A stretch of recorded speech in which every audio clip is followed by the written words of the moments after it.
Que bom estarmos juntos mais uma vez para o nosso programa desta semana, que mais uma vez eu considero que é um grande privilégio. A pessoa que eu tenho aqui ao meu lado é quem eu pretendo entrevistar e abordar assim um assunto muito falado na atualidade.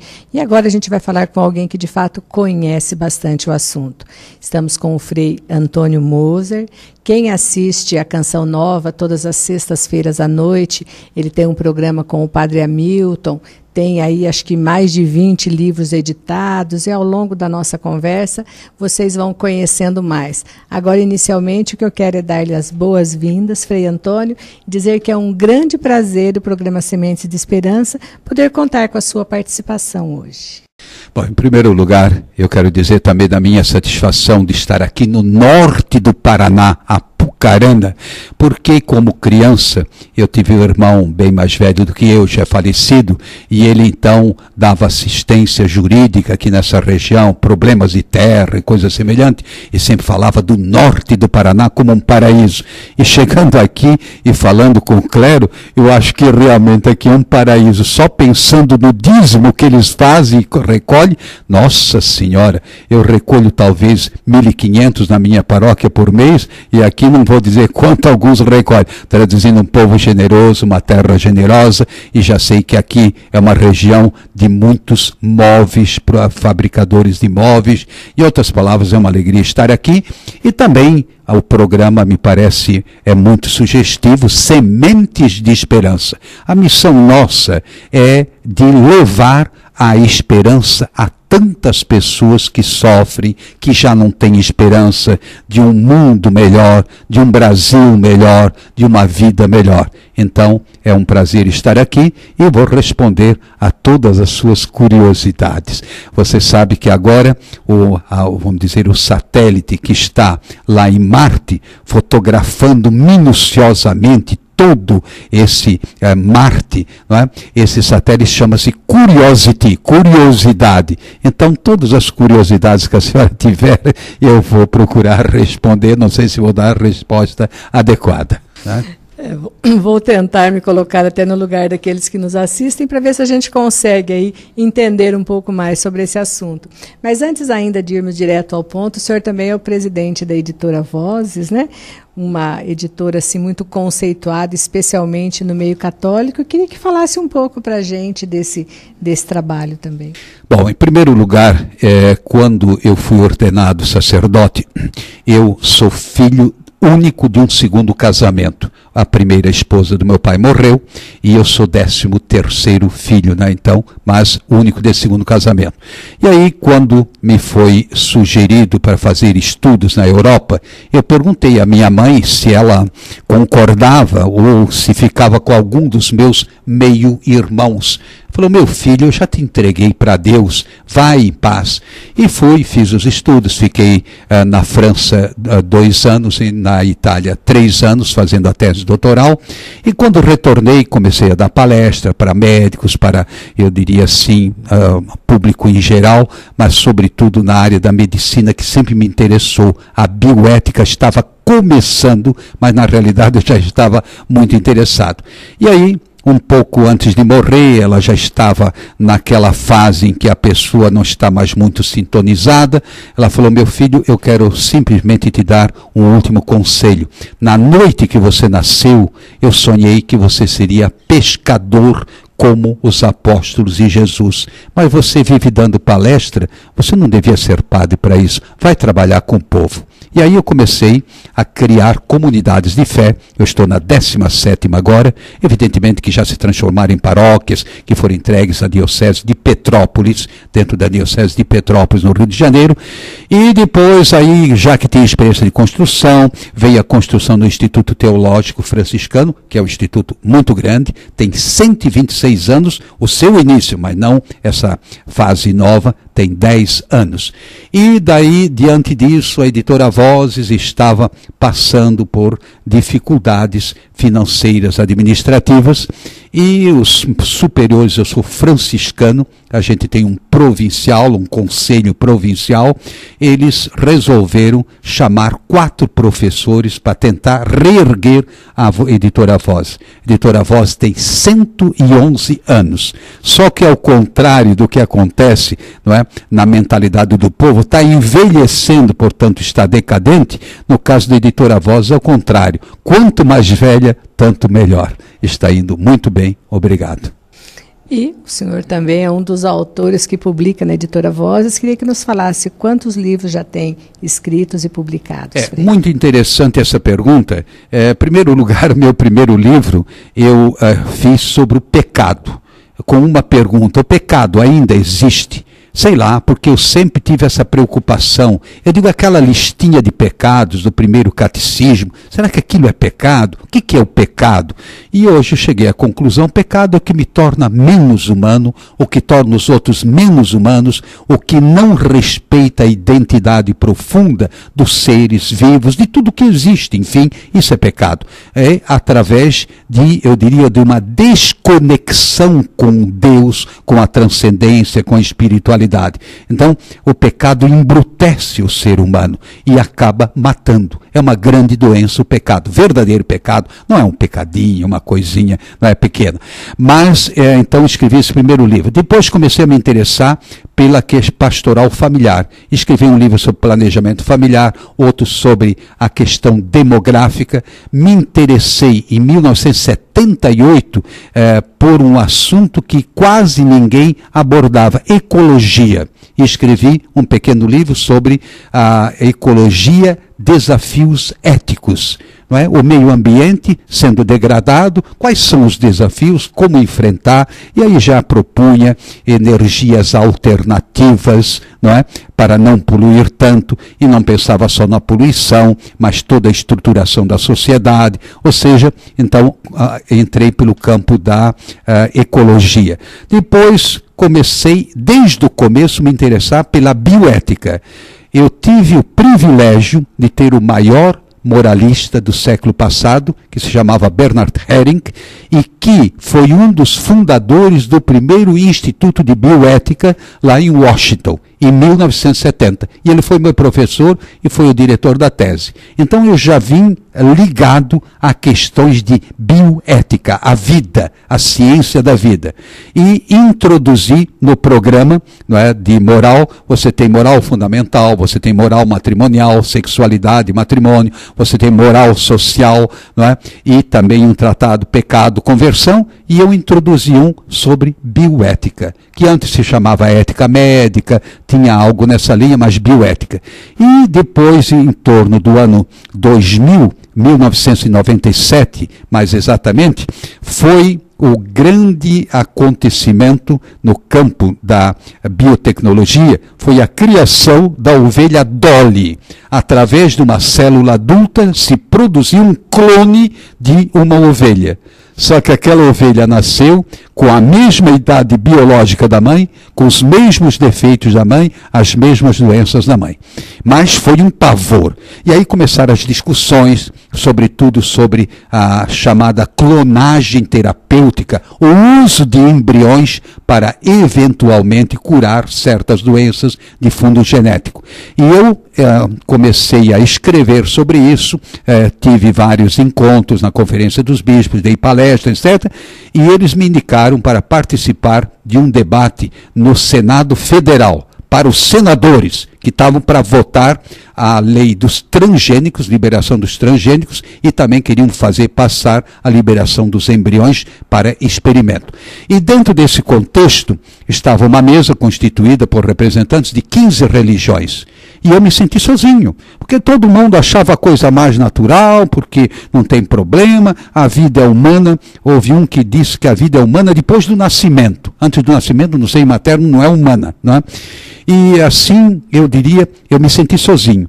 E eu saí de lá decidido a escrever um livro. E escrevi esse livro de quase 500 páginas, Biotecnologia e Bioética, para onde vamos? e, de fato, foi um livro que teve muita aceitação. Dentro desse contexto, fui escrevendo outros artigos, inclusive um outro livro chamado Bioética, do consenso. Consenso você obtém, você sabe, com mensalão, você obtém consenso. Agora, do consenso ao bom senso. O bom senso exige reflexão, exige diálogo, exige muita prudência. E fui escrevendo muitos outros artigos. E agora, vindo para cá, Apucarana, eu pensei, vou fazer um elenco de alguns artigos dessa área de bioética para os padres. Meus artigos, né? Normalmente artigos pequenos que eu publico na internet, jogo na internet. E eu fiquei espantado, eu enumerei até 70 e parei, né? Porque tenho muitos mais sobre essa questão, que é fascinante, não é? O conhecimento da genética e a capacidade de interferir nos mecanismos da vida é algo de fascinante, mas ao mesmo tempo de apavorante. Não é a tecnologia que nos ameaça, mas as ideologias de quem usa a tecnologia. É um pouco como a aviação. Tanto serve para você fazer uma viagem agradável, quanto para bombardear, não é? Cidades e países e assim vai. Em outras palavras, a ambivalência, ela não vem da técnica nem da ciência, mas vem dos seres humanos. Olha, Frei, praticamente nessas últimas 2 décadas, eu creio que a evolução maior no campo tecnológico em todos os aspectos. E foi mais ou menos nessa fase, então, que o senhor também foi despertando mais para essa questão da bioética, até que vieram essas publicações das quais conversamos.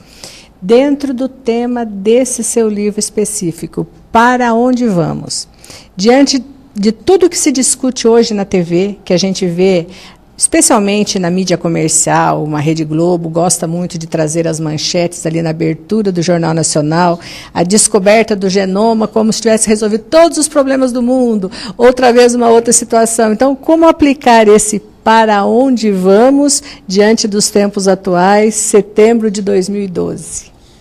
É uma pergunta muito difícil de ser respondida, porque na história da humanidade sempre há certos momentos que há uma virada histórica que ninguém estava esperando. Eu vou dar o exemplo de São Francisco, não é? Eu sou franciscano, então São Francisco viveu, vamos arredondar, 1200, morreu em 1222, e viveu no contexto de guerras contínuas em toda a região da Úmbria, seria aí a área central da atual Itália.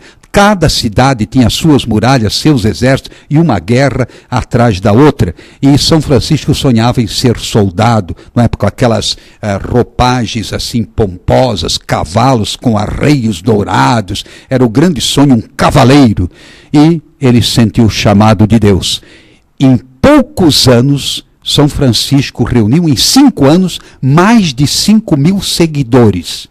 E eles, com aquela espiritualidade de viver o Evangelho, não é? Seguindo Jesus Cristo na pobreza, em comunhão com a igreja e vivendo consagrado inteiramente a Deus, eles andavam pelos locais, pelas cidadezinhas, pelas aldeias, sempre com a mesma saudação. Paz e bem, paz e bem. Eles conseguiram pacificar toda aquela região da Itália. Quer dizer, foi algo de imprevisto. Por exemplo, a queda, não é, do Império Soviético. Ninguém podia esperar. De uma hora para outra cai o Muro de Berlim. Só que depois ergueram outros muros em outros lugares, não é? Inclusive entre Estados Unidos e México, para não dizer entre Israel e aí os palestinos, não é? Então, mas foi algo de imprevisto. E assim também pode haver imprevisto que a humanidade caia em si e diga, peraí, vamos mudar o nosso rumo. E qual é o risco? É a prepotência, é a arrogância. Nós podemos, nós fazemos. Em outras palavras, um pequeno grupo começa a decidir pela humanidade, achando-se enviados de Deus para criar super-homens e super-mulheres, porque a senhora, uma mulher assim, não é que não chama muita atenção, eu também, não, tem que produzir um outro tipo de mulher, um outro tipo de homem, não é? E assim por diante. Traduzindo, existem muitos riscos. Agora, o que sucede, para onde nós vamos, vai depender também muito da nossa posição de igreja igrejas e religiões. Não para botarmos freio, não. Abrir a perspectiva. Por exemplo, na questão da clonagem, não é? Ou seja, também na questão da produção do bebê de proveta. Você não sabe o que vai acontecer. Tivemos o caso aí de um médico, né, que se dizia meu amigo, mas eu falei para ele, você não é meu amigo, porque você tem uma mentalidade materialista, etc, etc. Roger Abimacif. Deu no que deu. Mesclava óvulos de uma mulher de mais idade, com menos idade, etc, etc, e outras coisas dessa natureza, não é? Então, aquilo leva a gente a grande preocupação. Agora, a nossa missão é mostrar que beleza quando nasce uma criança, fruto do amor de um homem e de uma mulher. Que beleza! Então, cantar a beleza da vida, como o Cântico dos Cânticos. Eu gosto nos casamentos, celebração dos casamentos, de pegar o Cântico dos Cânticos. Venha, amada minha, como você é linda. Gente, o amor é a coisa mais linda que Deus criou. Agora, a transmissão da vida não pode ser como se faz com um animal. Com o animal você pega o bom reprodutor, evidente, não é? Hoje em dia, o touro, coitado, ele está aposentado, né? Está aposentado. Mas não é o caso dos seres humanos. Pelo contrário, e aí vem certas perguntas que a gente entende. Eu não posso ter filho, como é que é? Eu vou ao laboratório. Primeiro, você não tem segurança de que vai conseguir êxito. Segundo lugar, é mecanização da vida. Terceiro lugar, você tem lá quantos embriões congelados. Você não sabe se o embrião congelado, descongelado, vai ter a mesma, digamos, potencial. Você pega a carne de churrasco, congela, depois descongela, já não é a mesma coisa. Então tem uma porção de interrogações. E aí vem aquela pergunta, mas eu quero tanto ter um filho, né? Eu responderia, claro, é ótimo, só que tem tanta criança querendo um pai e uma mãe, e eu tenho exemplos de pessoas ligadas a mim, que fizeram adoção, que vivi numa felicidade incrível, e não vou cercar assim muito de circunstâncias, não é um caso bem concreto, porque está no meu círculo familiar, que não podia ter filhos, questão psicológica, bloqueio, né? E então adotou uma criança. E depois vieram um filho e uma filha. O orgulho desses pais é a filha adotiva. A outra tem seus problemas, o garoto também tem seus problemas, vamos dizer problemas de normalidade. Mas essa menina é brilhante. Ela foi estudar na França, fala inglês, francês, alemão, tudo que a senhora pode imaginar, é especializada em motores a jato, e é uma pessoa assim, uma filha adotiva. Então eu queria deixar assim essa mensagem. Eu sei que em toda parte começa um pouco, o casal não tem filho. O que é ser fecundo? Você não precisa ter filho para ser fecundo. Você fecundo é dar condições para que as pessoas se sintam bem. Isso é fecundidade. Fecundo é quem está unido à fonte da vida, que é Deus, mesmo que não tenha filhos. Quantos santos, claro, não tiveram filhos. E daí? Alguns eram casados, não importa, né? Mas um São Francisco. Que fecundidade! Uma obra de arte. Você pega Michelangelo, ele tem várias obras de arte, mas se ele tivesse apenas feito aquele Moisés, não precisava ter feito mais nada, seria um gênio. Então eu quero dizer, a fecundidade não se traduz por ter ou não ter filhos. Você tem que ter a abertura para a vida, a acolhida da vida, sim.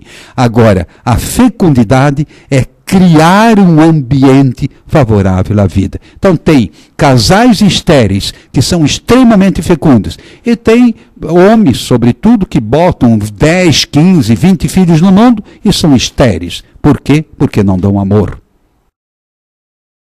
Bom, com essa mensagem dele é que a gente encerra esse bloco. Vocês já estão conhecendo aqui o potencial do nosso entrevistado e, é claro, convidamos vocês a ficarem conosco.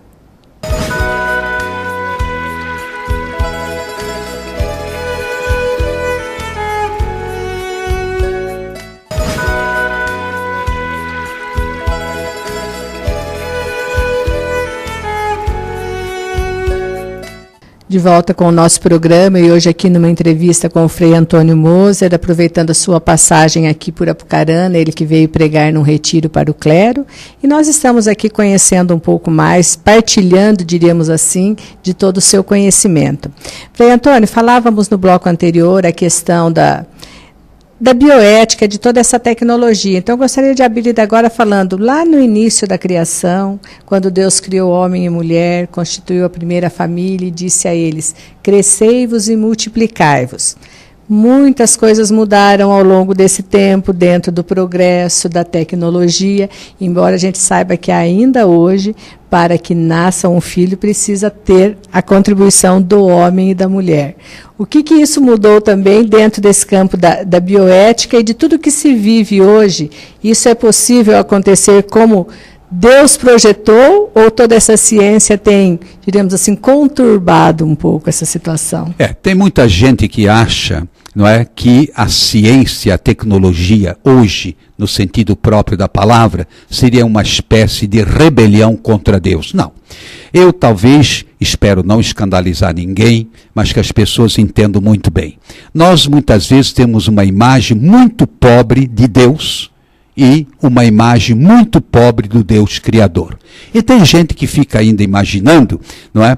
Qual é o rio maior que passa aqui por perto? Paranapanema. Imagina que Deus botou Paranapanema aqui. Botou o rio Amazonas lá com todos os seus afluentes, exatamente onde estão correndo ainda hoje. Implantou o Pão de Açúcar, implantou o Corcovado exatamente lá. É uma concepção muito ingênua, não é, do Deus Criador. Então se imagina, não é, que ele também pegou e fez todas as coisas prontinhas. Não. Deus é aquele que está na origem de tudo que existe. Agora, dentro de um projeto de evolução.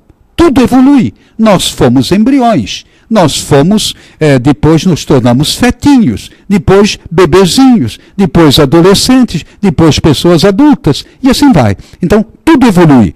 Muito bem. A minha compreensão, e que eu acho a mais condizente com a Sagrada Escritura, é que Deus trabalhou 6 dias. É modo de dizer que ele trabalhou, né? 6 dias. É uma linguagem, evidentemente, simbólica, uma linguagem assim, palpável para a mais fácil compreensão. Então, Deus deu o início de todas as coisas. Agora, depois, no 7º dia, Deus descansou.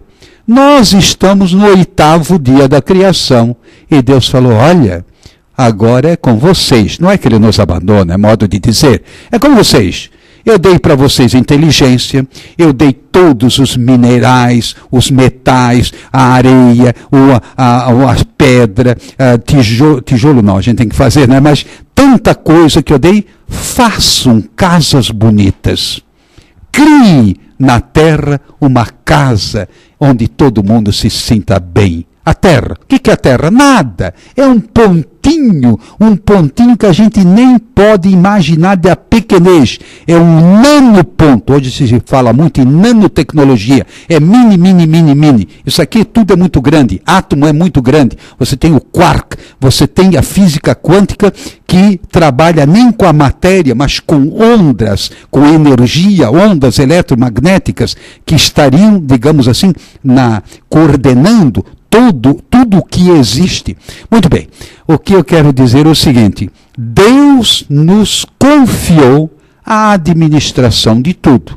A senhora, eu acho que pintou o cabelo, não é? Pintou? Sim, muito bem. Mas, em todo caso, aparou. Eu aparei o meu cabelo. Eu faço a barba todo dia. E se um dia não fizer barba, eu me sinto como cara suja. Eu me sinto mal e tem que ser lisinho. A gente toma banho, não é? E assim por diante faz as unhas. Muito bem. Então, você está administrando o seu corpo. Por que não? Não, porque Deus quer que você ande cabeluda, desgrenhada, etc. Pelo contrário, não é? Eu acho que até Jesus não tinha pente, mas em todo caso, ele também devia se cuidar. Ou seja, todo ser humano tem cuidados consigo próprio. E não só consigo, com o meio ambiente, com todos os seres que estão ao seu redor. Deus falou, cuida bem dos bichinhos, cuida bem dos insetos. Agora, eu não sei por que ele criou pulga. Eu não sei por que criou mosquito, né? Aí é diferente, né?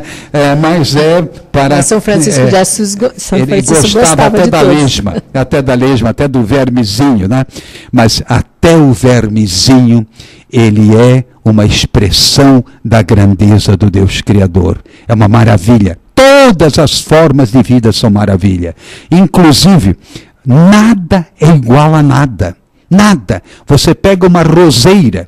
Teoricamente, todas as rosas deveriam ser iguais ou semelhantes. Não. Cada uma é diferente. Aí, sem falar de intervenções, não é? Mais numa linha de mudança genética. Agora, você pega de uma rosa as pétalas da rosa. Nenhuma é igual à outra. Os seus cabelos, nenhum cabelo seu é igual ao outro cabelo seu.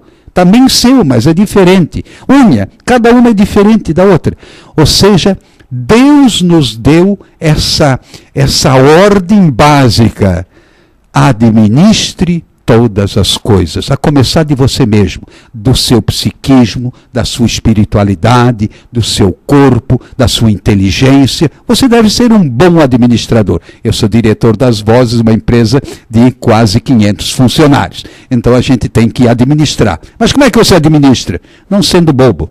Você pega pessoas qualificadas que fazem o trabalho, né? Você inspira. Assim, Deus nos inspira, mas Ele nos confia a missão de nós executarmos, não é? O aprimoramento de nós mesmos, do nosso corpo, do nosso espírito, da nossa inteligência, do nosso meio ambiente. Muito bem. Só que Deus coloca uma outra coisa, uma exigência. Vocês são administradores, mas tem que ser administrador sábio. Seja sábio. Não queira se colocar no meu lugar. Porque se você se colocar no meu lugar, você vai estragar tudo. Então, seja sábio no sentido, em primeiro lugar, de tentar conhecer as maravilhas da criação. E nós não conhecemos nada. Quanto mais você estuda, tanto mais. Por exemplo, quantos planetas a senhora estudou na escola, não é, primária? Quantos planetas tem? Aprendemos que tinha eram 7 planetas. 7 planetas. Agora já se fala em 300, 400. E isso no sistema solar. Imagina, e galáxia, nossa galáxia. Quantos astros, quantos trilhões de estrelas só no nosso sistema solar. Imagina a nossa galáxia. Mas o que é uma galáxia? Não é nada no universo. E hoje se fala de uma massa cinzenta, escura, que absorve estrelas, planetas, que constituiria mais de 90% do que nós chamamos de universo. Traduzindo, nós não sabemos nada. Nós não sabemos nada. As maravilhas da criação. Então Deus diz, tá, você vai administrar, mas primeiro estude muito. Seja muito prudente, vai pesquisando, vai olhando, não se precipite, vai devagar, não é? Se você correr demais, o carro tomba, não é? E assim vai. Muito bem, administrar com sabedoria é olhar também para o passado. Não, porque hoje nós temos televisão, porque hoje nós temos, a cada 3 meses se troca de celular, não é? Mais ou menos cada 3 meses, não é? O celular mais sofisticado, o iPad, né? Muito bem, essa tecnologia no passado não existia. Mas como é que, por exemplo, os romanos fizeram a Via Ápia, que está até hoje lá, apenas tem uma camadazinha, nem de cimento, de asfalto por cima, passa um ônibus, passa tudo e nunca faz buraco. Foram os romanos que construíram há 2000 anos atrás. Muito bem, como é que eles se comunicavam? Como é que os nossos indígenas se comunicavam? Tem outras formas de comunicação, e se comunicavam rapidamente. Invasão dos portugueses, né? Imediatamente as tribos se comunicavam. Invasão dos espanhóis, por exemplo, no Peru, etc. Já todos eles sabiam. Então, havia outras formas de comunicação.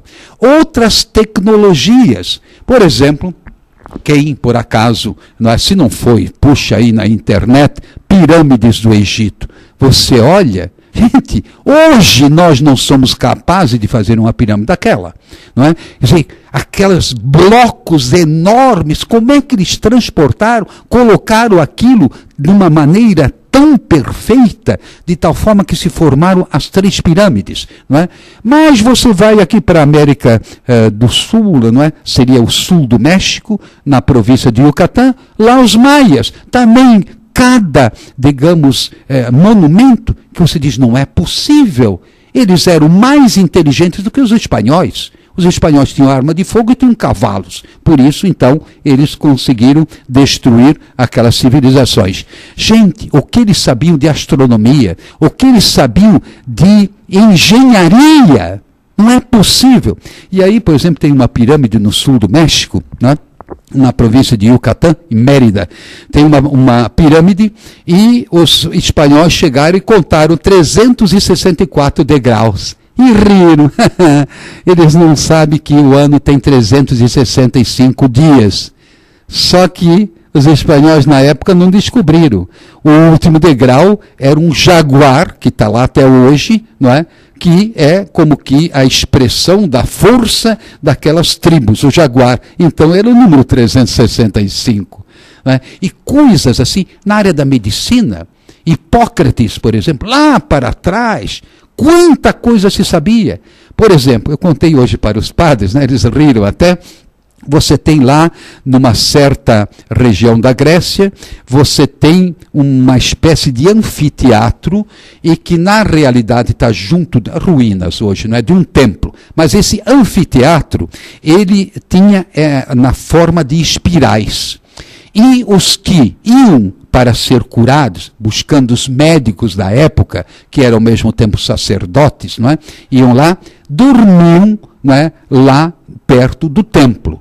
Mas eram colocados dentro dessas espirais. Só que pelas tantas, não é, soltavam serpentes venenosas. A maioria pulava os muros, ou seja, doença de fundo emocional. Eram curados.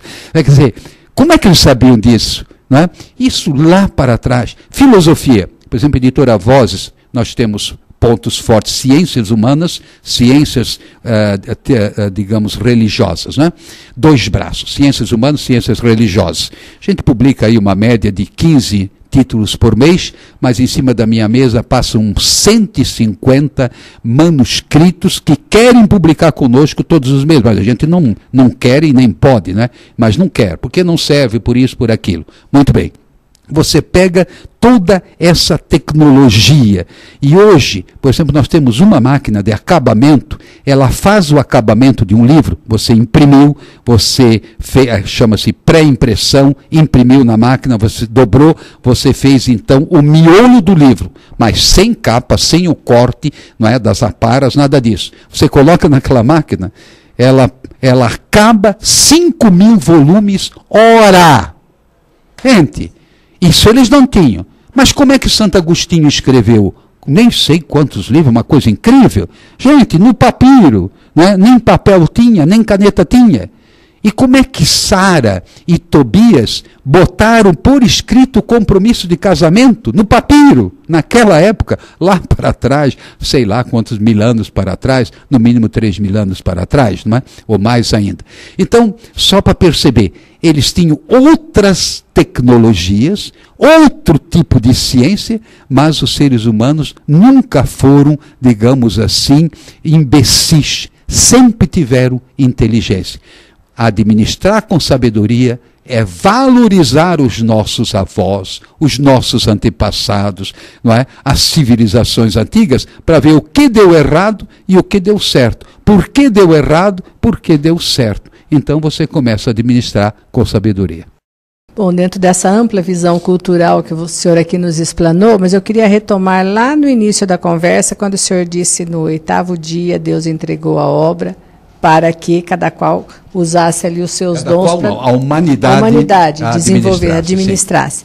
Agora, isso dentro da bioética, dentro da sua palestra, do material do seu livro, a gente sabe que a igreja não concorda com esses meios artificiais para que os casais tenham filhos, e sim que seja somente dentro do relacionamento natural. Perfeito. Então, não seria, talvez, dentro de toda essa inteligência que Deus deu ao homem, se ele permitiu que se criasse isso, ajudando, vamos dizer assim, a felicidade dos casais, uma vez quando se usa o gênero do próprio casal e não interferências de outras pessoas, mas a igreja, a visão dela é totalmente contra esse tipo. Eu volto porque dentro de tudo isso que o senhor nos mostrou, a gente teve toda essa amplitude, né, da inteligência, da maneira como foi usada, e agora voltando dentro da vida. Da vida.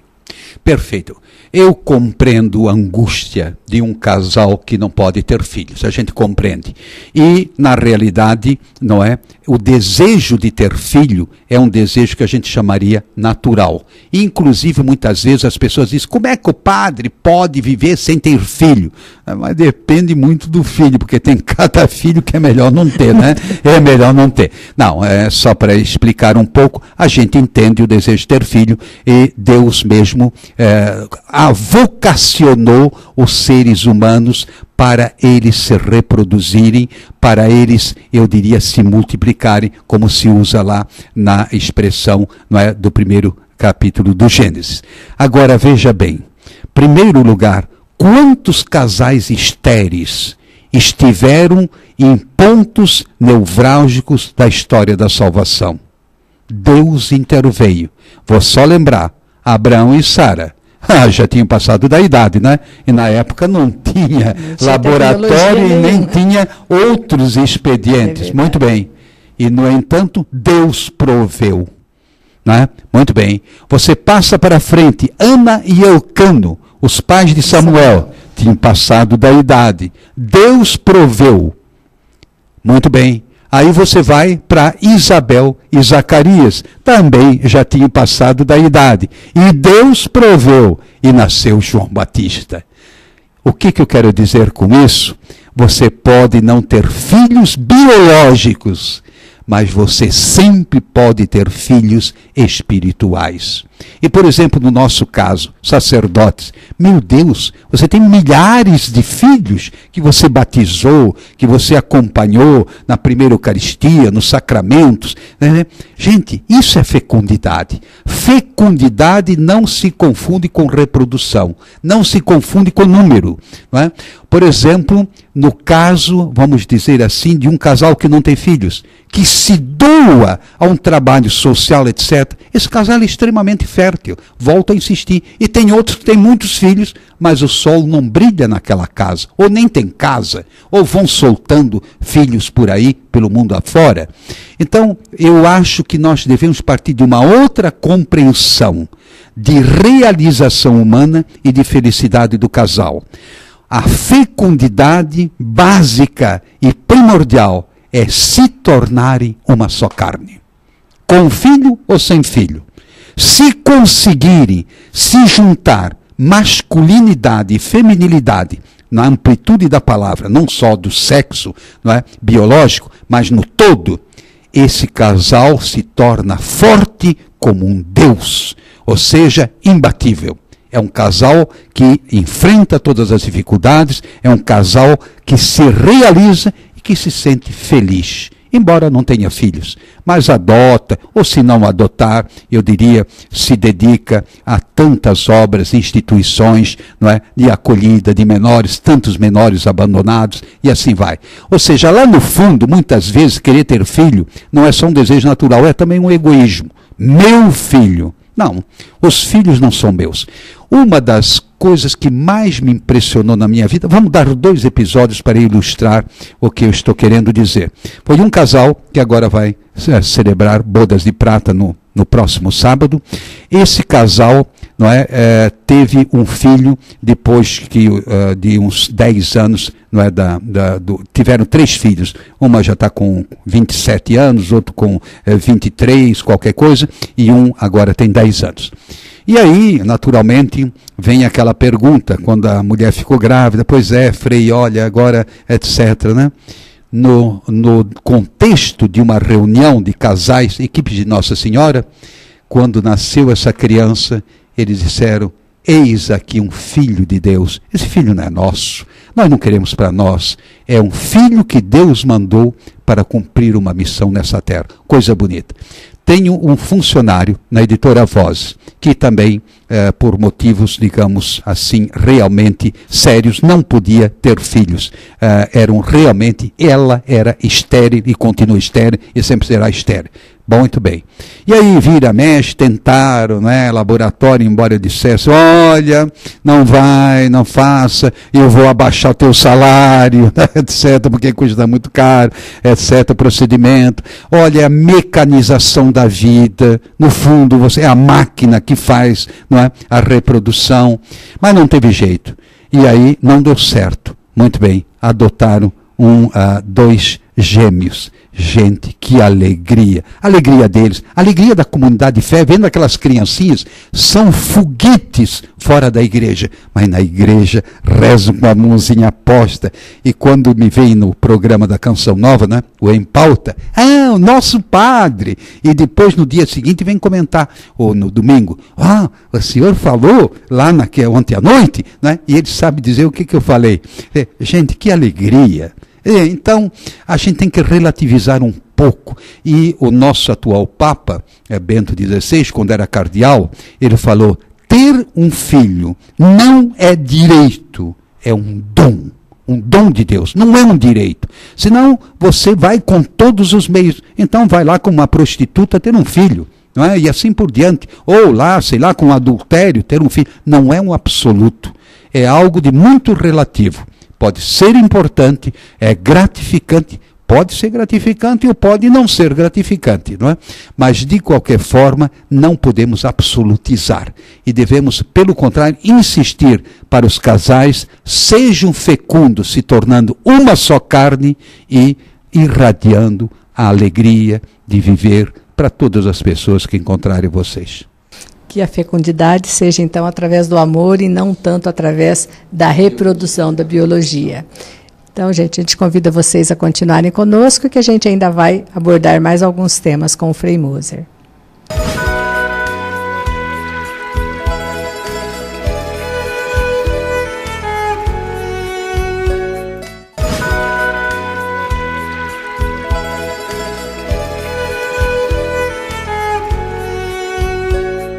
Voltando aqui nessa conversa que estamos tendo com o Frei Moser, e tem tantas perguntas que eu gostaria de fazer para ele aí acerca de toda essa parte da tecnologia, mas ao mesmo tempo da bioética, mas agora eu queria abordar algo assim, que nos tempos que nós vivemos, Frei, a preocupação das pessoas, vamos dizer, eternizarem a juventude é muito grande. Existem muitos recursos hoje, a gente vê através de cirurgias plásticas e outras interferências, pessoas que querem ter 70 anos aparentando um corpo de 30 anos, e até onde isso daí, a igreja é favorável a esses meios utilizados, ou aonde isso aí acaba sendo talvez um problema dentro da vida da pessoa?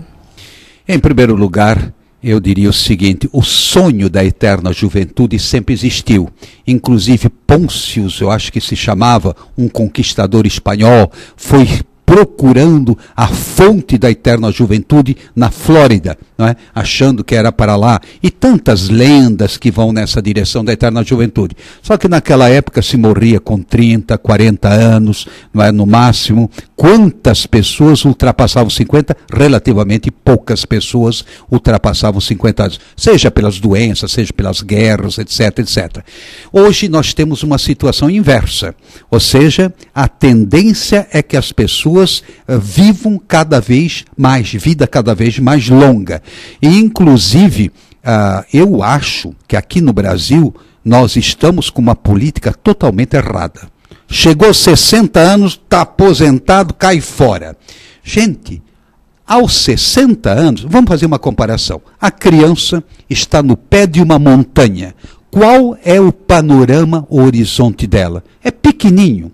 Aí o adolescente sobe 4, 5 degraus na escada da montanha da vida. Tem um horizonte um pouco maior. Aí você chegou aos 30, 40 anos. Tem um horizonte maior.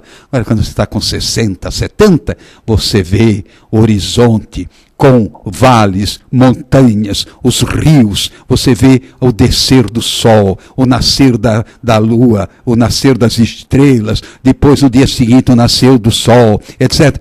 Você tem um panorama que ninguém tem. uma experiência de vida que as pessoas não têm nas primeiras etapas da sua vida.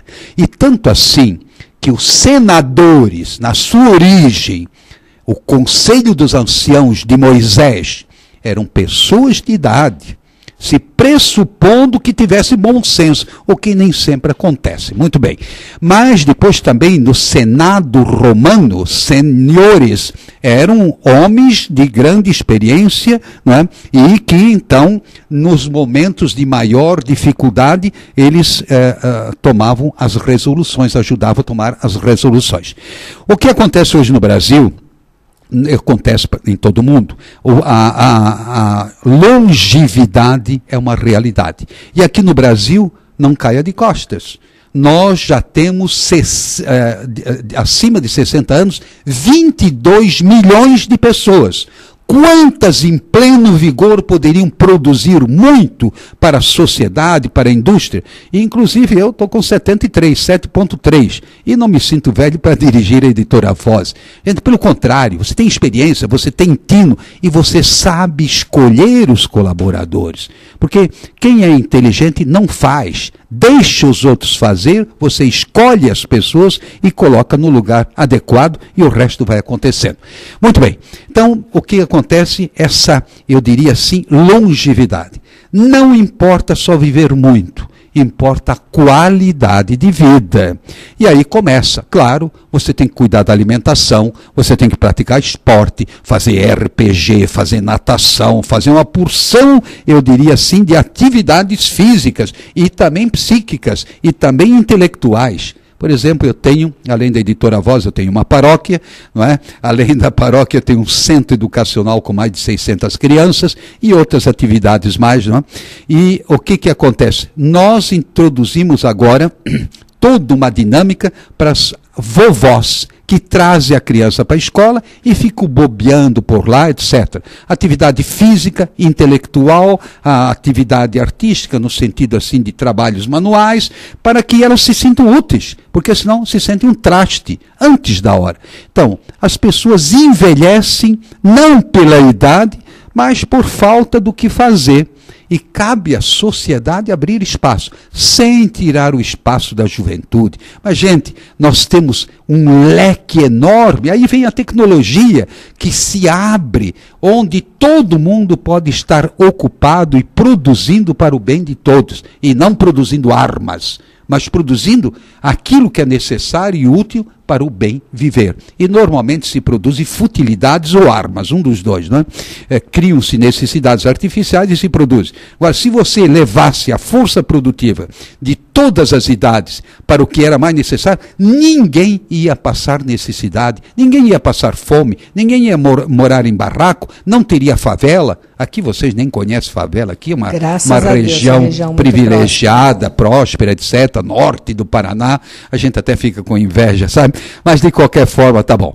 O que eu queria dizer é o seguinte, claro que as pessoas, na medida que vivem mais, vão tentando se cuidar. Não tem nada demais. Que uma mulher ponha um pouco de maquiagem, homem, evidentemente a gente já fica meio assim, mas que dê uma disfarçadazinha na televisão não faz mal, as né? As interferências mais sérias dentro de cirurgias, de implantes. Vamos chegar lá. Então, você tem um trabalho mais superficial, não é, de um aprimoramento, não é, melhorando a sua fisionomia, está com olheiras, você procura então tirar essas olheiras, tudo bem, é um nível superficial.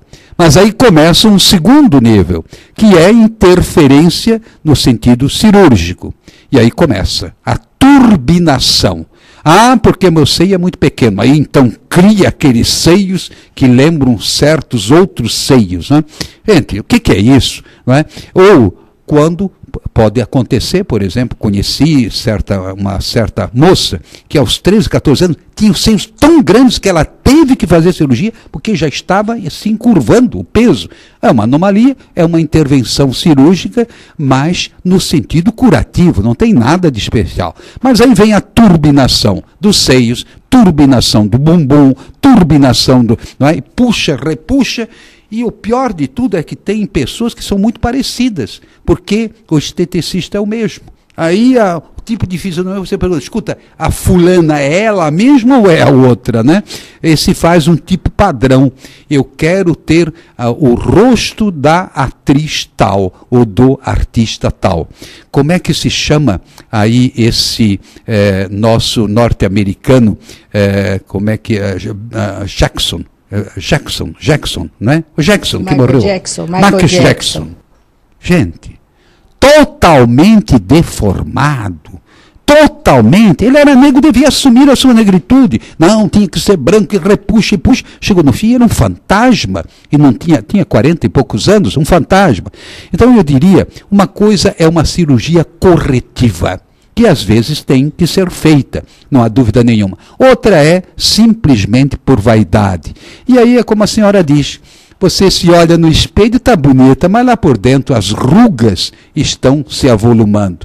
Então é preciso trabalhar mais o espírito do que propriamente a sua fisionomia. Claro, gente que também não dá para ficar com metro, não, isso aqui pode, aquilo não pode. Para certas pessoas até que seria bom que desse um repuxozinho, mas para outras fica ridículo, dependendo da idade, dependendo da posição social e assim vai. Agora, uma coisa importante na cirurgia plástica é exatamente isso, que a pessoa não ponha a sua grandeza, o seu orgulho nisso, mas no seu espírito, no seu desenvolvimento intelectual, na sua capacidade de doação. Tem muitas pessoas que são enrugadas, mas são de uma simpatia extraordinária. Tem outras que têm uma pele lisinha, bonitinha, mas é um porre. Você não consegue falar 5 minutos que já está cansado de ouvir. Traduzindo, se a beleza não vier de dentro, a beleza exterior será uma grande ilusão. E muita gente vai casar, não é, um homem com uma mulher linda de morrer, mas com o tempo vai vendo que não era tudo aquilo, e vice-versa, aquele homem bonitão, né? Tudo isso é muito relativo. Se a beleza não brotar do interior, então nunca vai ser beleza verdadeira. Que cultivemos, então, bastante o nosso interior para que essa beleza, de fato, possa fluir vindo do nosso coração, do nosso interior. Bom, Frei, mais uma questão, só o programa está quase no final, ele é bastante longo nas respostas, mas ainda dentro da questão, sim, recentemente foi muito falado, há 2 anos, e de lá para cá vem muito se falando das células-tronco, das pesquisas com relação à ajuda e que a igreja não apoiaria determinadas, fica atrapalhando o avanço da ciência que a gente ouve dentro da mídia comercial. Então, o senhor, que é um doutor nesse assunto também, que fizesse os esclarecimentos devidos para que as pessoas entendam qual é a verdadeira visão da igreja nessa defesa da vida. Tenho insistido muito com os padres. Nós somos a igreja do sim. Sim ao planejamento familiar. Agora explique o que é planejamento familiar. Sim à política demográfica. Explique o que é política demográfica.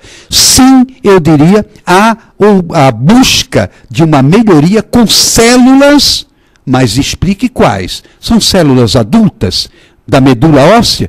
Não tem problema, desde que você não comercialize, etc. Normas éticas, evidentemente, não é? Em outras palavras, células adultas não há nenhuma restrição. E o embrião? Porque célula adulta não tem o potencial do embrião. Quem diz que não tem? Já começa por aí. Inclusive já houve experiências e que estão mostrando que a célula nunca perde o seu potencial. Ela pode ser reprogramada, repaginada. Começa por aí. Agora, célula adulta significa que está no nosso corpo. E por que não o embrião? Aí começa. Quando tem início a vida humana? É só pegar o microscópio. Deu-se a junção do óvulo e do espermatozoide. Aparece um pontinho negro e que vai se desenvolvendo. É o implante do DNA, um código único, original e irrepetível. Aí está, como que um programa de computação, O resto são desdobramentos. Ou seja, a vida humana desde o momento da fecundação. Antigamente era, digamos, uma intuição da igreja. Festa da Anunciação. E o Verbo se fez carne. Não em Belém, mas lá em Nazaré. Quando Maria deu o sim. Então havia uma intuição da igreja. Mas, eu diria, hoje, do ponto de vista científico, sobre as células embrionárias, muito bem, liberaram geral. Então, tem montanhas de célula para tudo. Ninguém sabe o que fazer com os embriões. Você vai enterrar, você vai implantar, você vai usar para experiências. Como é que você vai fazer? Ninguém sabe o que fazer. Muito bem. E aí a igreja diz, não se faça mais. Gente, já falei da carne congelada, então o embrião congelado, mas independentemente disso, é uma verdadeira indústria. Uma coisa é trabalhar com células adultas que você aproveita aquilo que está no seu organismo. E todo o nosso organismo está cheio de células adultas. Mas tem muita fantasia que é fácil. Ora, o nosso corpo é constituído por 100 trilhões de células. Começa a mexer, você não sabe no que vai dar. É tudo tão complexo que você tem que ter uma prudência enorme. Foram feitos passos no sentido, por exemplo, com células adultas e bons resultados, na reconstituição do coração, de certos órgãos. Uma coisa é reconstituir. Queira Deus que um dia que com células adultas se consiga produzir um fígado, um rim. Por que não? Acabaria a fila da espera que morra muita gente para que eu possa ter aquele órgão, né? Então a igreja não é contra, ela é contra a loucura. E num debate que eu tive há 15 dias atrás, numa televisão, digamos, de nível nacional, que não vou dizer qual é, foi muito interessante. É uma geneticista, boa pesquisadora, nome conhecido, foi, naturalmente, aí começa a dizer, mas como? Pois é, os embriões, nós estamos com... Primeiro, não foi regulamentado. Cada um faz o que bem entende. E o Roger Abimacif fez o que bem entendeu. E, inclusive, mesclando, não é, material genético de pessoas diferentes. E assim, isso é o mínimo que aconteceu, não é, e que está provado. Agora, mexe, e aí um dos interlocutores muito inteligente perguntou, escuta, faz 10 anos que foi liberado, não foi regulamentado. Faz 10 anos que foi liberado o uso de células-tronco para experiências terapêuticas. Quantas curas vocês obtiveram? Ah, não teve nenhuma. E nem vai ter. É ilusão. Por quê? Foram feitas experiências, por exemplo, nos Estados Unidos, de injetar células embrionárias. Mataram a pessoa e foram para a cadeia, porque lá vai para a cadeia, né? Lá vai para a cadeia, aqui no Brasil não vai. Mas, de qualquer forma, gente, uma coisa é a célula que está, digamos por assim dizer, dentro de nós, que é ativada. E outra coisa, você matar uma vida embrionária, mas é uma vida e é humana, para eventualmente ir atrás de uma hipotética cura. Depois, gente, de um jeito ou do outro, quantos é que são portadores de doenças genéticas? Poucos, comparando com milhões de mutilados nas guerras, em toda forma de violência, nas rodovias, são milhões. Ah, porque os anencefálicos, gente, são casos raríssimos. O Jornal de Londrina ontem deu uma reportagem interessante, administre ácido fólico e praticamente acaba o problema, que é raríssimo, não é, de anencefálicos, ou seja, que não tem o tubo neural, não é? Muito bem. Gente, então, nós criamos problemas onde não existe e não vemos aqueles que existem. Acabe com as guerras, acabe com, por exemplo, massacre na Síria, é uma coisa de louco, os massacres da guerra do Iraque, e depois os que não morreram, felizes os que não morreram, ficaram mutilados, e os soldados americanos, morreram 4.500, né? Voltaram. Quantos voltaram loucos? Quantos voltaram completamente desajustados do ponto de vista afetivo? Toda mulher é mulher bomba, não é? Porque, já viu, né? E assim vai. Gente, desestrutura a família, desestrutura tudo. Isso é que deveria ser, não combatido, eu diria, deveria ser implantado um mundo onde todos tenham gosto de viver, se respeitem mutuamente. Então, você não precisa apelar para hipóteses de eventuais curas de um caso ou outro, porque são raros os casos, comparando, não é, com o número de pessoas portadoras de deficiência. E eu termino. Por que Jesus, que é tão amigo dos que sofrem, por que ele não curou a todos? Não foi ao código genético lá, meteu o dedo e diz, olha, daqui para frente ninguém mais vai ser paralítico. Ele sabia que ia ter carro, que ia ter acidente e que ia ter guerras. Né? E as curas de Jesus são curas de um outro nível, são sinais da salvação. Ele tinha tantos cegos, tantos coxos, tanto não sei mais o quê. Ele curou alguns para dizer, olha, eu sou o caminho, a verdade e a vida. Levanta-te e anda. Eu sou a luz do mundo. Eu sou a ressurreição e a vida. Então, a nossa condição humana, ela sempre comporta limitações. Ela comporta, eu diria, certas deficiências. Ninguém de nós é perfeito, graças a Deus. E eu termino com isso. Num debate com uma pesquisadora, por sinal, venezuelana, ela falou, eu nunca quero viver com um bebê de proveta, porque será certamente perfeito. Cada vez mais você vai escolhendo, não é, os vários componentes de tal forma que você quer homem, quer mulher, escolhe o sexo, escolhe a cor do cabelo, escolhe a cor dos olhos. Não está longe não. Quer dizer, isso não é uma mera teoria. Ela falou, eu nunca quero conviver com uma pessoa dessas, porque vai ser insuportável. Pessoas perfeitas são intragáveis. Outra coisa, tem quantas pessoas que estão em cadeira de rodas, portanto, e que são alegres, são felizes, transmitem ânimo. E eu termino agora mesmo. Quando eu estudava em Roma, eu fazia sempre o mesmo caminho, não é, da igreja de São João do Latrão para a igreja lá de uma outra igreja, que Santa Maria Maior. E sempre no meio do caminho tinha um homem totalmente entrevado e que com o chapéu dava buongiorno, buongiorno, bom dia, e estendia o chapéu para ganhar umas moedinhas. E um dia descobriram que esse homem tinha apartamentos, tinha uma porção de imóveis e assim por diante. E aí levaram para a televisão. E, naturalmente, com acusação, etc., você está explorando o povo e assim por diante. Falou, pode pegar tudo o que eu tenho, só não me tire a alegria de dar um bom dia a todos que passam por mim. Amém. Amém. Bom, gente, foi assim muito interessante a entrevista com ele. Gostaríamos de ter muito mais tempo, porque o nível cultural do Frei Antônio aqui é assim maravilhoso. Engrandeceu muito o nosso programa de hoje, então gostaria muito de agradecer a sua participação. Deu um tempinho ali no retiro com o clero para vir conversar conosco. E agora, sempre que a gente tem a oportunidade de ter um sacerdote entre nós, a gente pede que, ao encerrar o programa, se possível, oferecer a bênção de Deus a todas as famílias. E se quiser deixar ainda uma mensagem final, seja ao nosso público da TV Paraná, ao nosso público do YouTube, agora que o nosso programa também está lá. O YouTube, a gente fala que não se tem limites mais, né? Geográficos, não sabemos onde vai. Uma maravilha. Então, não consigo dizer, Frei Antônio, quantos poderão assisti-lo, mas certamente milhões que de também pessoas, chegará. sem dúvida nenhuma. Por exemplo, nesses programas Canção Nova, quando a gente faz ao vivo, recebe os e-mails na hora, Isso. né? Aí isso vem da Austrália, isso vem do Japão, isso vem dos Estados Unidos. Hoje não tem mais limite. É uma maravilha, é uma Graças maravilha. a Deus. Agora, nem sempre bem utilizada, né?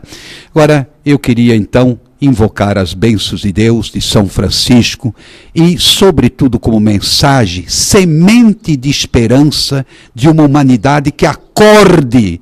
Os males não vêm de Deus, vêm da maldade humana, nem da natureza. São relativamente poucas as doenças de cunho genético, comparando com o número de outras enfermidades, não é? E que são oriundas de quê? Do pecado. Por exemplo, bebida, fumo e assim por diante. O câncer, hoje está praticamente comprovado, em grande parte é fruto, não é, do fumo, não é? E por que deixam continuar plantando fumo? Substitua progressivamente por outras, digamos, outros produtos. Bom, o que eu queria deixar como mensagem, uma semente de esperança, é pedir que Deus nos ajude a entendermos a igreja, que não é do contra. Nós não somos a igreja do não pode. A igreja você pode tudo, desde que você ame a Deus e ame o próximo e você siga as 10 palavras de vida. o caminho da vida, os 10 mandamentos. Segue esses caminhos e você será feliz com ou sem enfermidades, com ou sem limitações. Bênção de São Francisco. Que o Senhor vos abençoe e vos guarde. Que o Senhor volte o seu rosto para vós e vos dê a paz. Que o Senhor vos abençoe, em nome do Pai, do Filho e do Espírito Santo. Amém. Com essa bênção de Deus é que a gente encerra o programa, agradecendo mais uma vez a presença, a participação do Frei Antônio Moser e deixando com vocês algumas imagens dessa reunião do clero que nós estivemos aqui e colhemos para vocês. Desejo a todos uma ótima semana e até o nosso próximo programa. Nem sábios, nem ricos, somente queres que eu te siga, Senhor.